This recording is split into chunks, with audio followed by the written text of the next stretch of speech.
महाराष्ट्र निवासी वैद्यकीय अधिकारी म्हणजेच माडचा आज संप आहे। राज्यव्यापी हा संप असून बुलढाणा जिल्हा सामान्य रुग्णालयामध्ये आपण या ठिकाणी आहोत।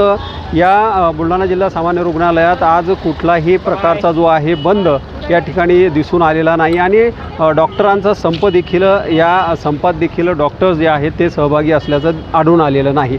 दिवसभराचं सुरू असलेले जे कामकाज आहे ते व्यवस्थितरित्या सुरू असल्याची माहिती जी आहे इथले निवासी वैद्यकीय अधिकारी जे आहेत त्यांनी या ठिकाणी दिलेली आहे आणि जे दिवसभराचं जे वैद्यकीय कामकाज आहे ते कामकाज या ठिकाणी सुरू असल्याचं देखील सांगितलेलं आहे आणि मोठी गर्दी जी आहे ती आज या ठिकाणी बघायला मिळते। ती गर्दी जी आहे ती आज अपंगांचा बोर्ड असल्या कारणामुळेची ही गर्दी जी आहे वर्दळ जी आहे ती या परिसरात बघायला मिळत आहे आणि एकंदरीत या संपाचा बुलढाणा जिल्हा सामान्य रुग्णालयावर कुठलाही परिणाम झाल्याचं आढळत नाही आहे। दीपक मोरे, नवराष्ट्र, बुलढाणा।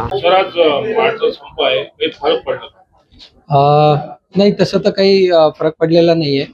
आपल्या दवाखान्यामध्ये जी रुग्णसेवा आहे ती सुरळीतपणे चालू आहे। आपल्या रुग्णालयातील सर्व डॉक्टर्स जे आहेत ते त्यांच्या कर्तव्यावरती हजर आहेत।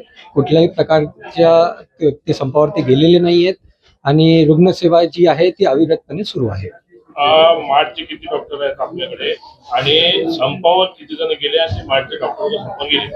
नाही, मार्चचे डॉक्टर्स आपल्याकडे आहेत पण ते कुठलेही लोक संपावरती गेलेले नाही आहेत। सर्व डॉक्टर जे आहेत ते त्यांच्या कर्तव्यावरती हजर आहेत आणि रुग्णसेवा अविरत चालू आहे। अशा काही बातम्या आल्या की मार्चच्या संपामुळे ओपीडीमध्ये गर्दी झाली आणि आपल्या दैनंदिन कामकाजावर परिणाम झाला? नाही नाही, तसं काहीच नाहीये। आज बुधवार असल्यामुळे आज अपंग विभागाचा बोर्ड असतो, त्यामुळे साहजिकच रुग्णांची गर्दी जी आहे ती बुधवारच्या दिवशी आणि शुक्रवारच्या दिवशी ही जास्त रुग्णालयामध्ये।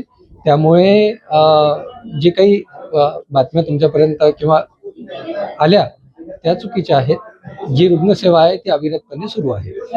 कुठल्याही प्रकारचं त्याच्यामध्ये अडचण निर्माण झालेली नाही। मी डॉक्टर गौरव सराफ, निवासी वैद्यकीय अधिकारी, राजमाता जिजाऊ शासकीय वैद्यकीय महाविद्यालय व रुग्णालय, बुलढाणा।